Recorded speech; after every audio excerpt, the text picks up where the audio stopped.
now it is all the same, just different. No one's watching us. Step inside, or we isolate a little from the world outside.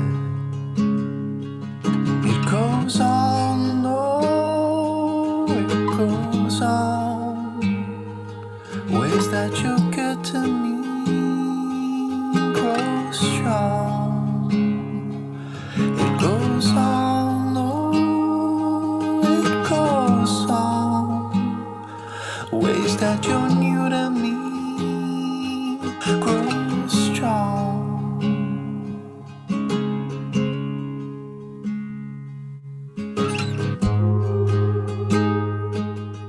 Hi, I'm Ollie Kenchington. Welcome to this very quick look at the newly announced Canon C70. Canon sent me the C70 to have a look at this week, and in between grades I have been popping out into the local town and taking the C70 with me.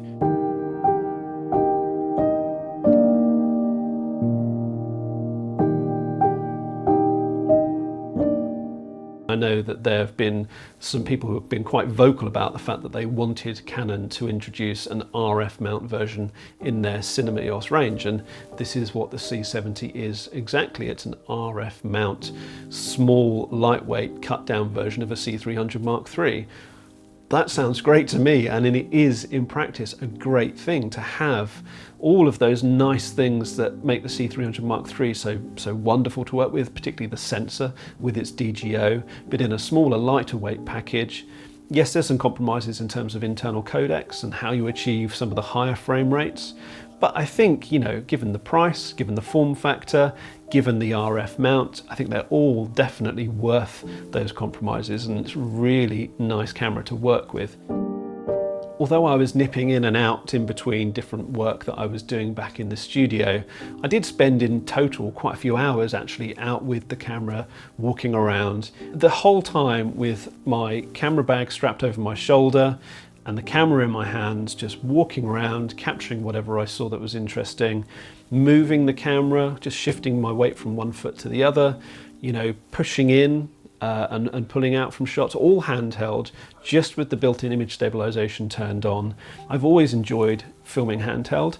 This takes it to a new level because the camera is both lightweight, compact in the hand, but still has those very nice image stabilization techniques which were introduced with the C500 Mark II. There are some things about the C70 though that are completely unique, and you won't find them in any of Canon's other Cinema EOS cameras. For example, you can mount a plate on the right-hand edge of the hand grip, and you can turn the camera vertically.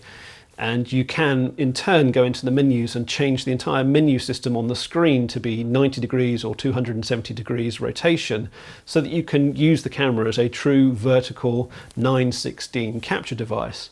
Anyone that's creating content for IGTV or other mobile phone based content delivery systems will find a use for that new vertical shooting mode.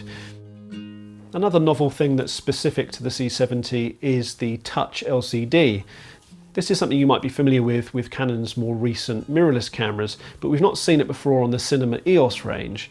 And it allows you to start and stop recording, for example. You can also get access to basically all of the main parameters that you'd need to adjust for exposing, for recording formats, for your assistive functions like focus peaking, like zebras, like false color, waveform, vector scope, all built in as touch selectable objects on the LCD, and that's really nice. I found, because of the reduced form factor, it was really useful actually to be able to operate those things with my left hand whilst holding the top handle with my right hand.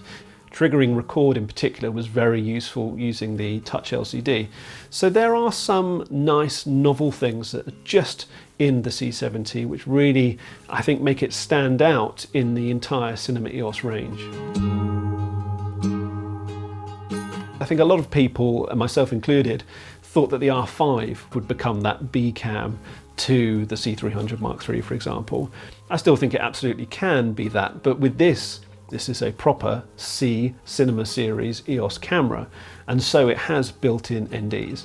Don't ask me how they've done it. I don't know how they've managed to fit the exact same level of NDs inside the body of this camera. It's this thick, and the NDs must take up a considerable chunk of that space, but they're in there, and they're incredibly welcome in there. Anyone who's gone out and used a DSLR or mirrorless camera as a B cam for capturing B-roll will be familiar with the frustrations that come with limited dynamic range, faffing around with NDs, either screw-on or vari NDs or matte boxes, and of course the audio issues that come with only having 3.5mm audio inputs. All of that solved with this camera. The C70 is a true video B cam in that sense because it has built-in NDs. It has two XLR, okay, mini XLR, but professional balanced mini XLR audio inputs. It's ready to go with a top handle that comes with it. It's ready to go with a side grip that comes with it.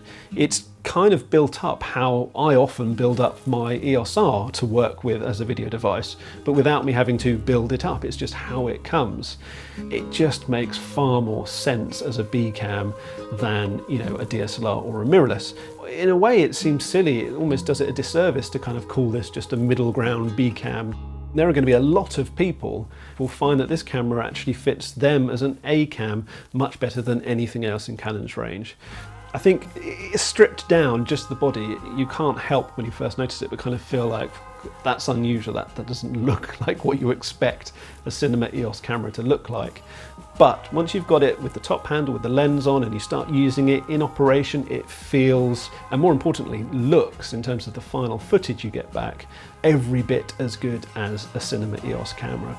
And for those reasons, I think that this is actually going to prove to be a very popular camera across the board.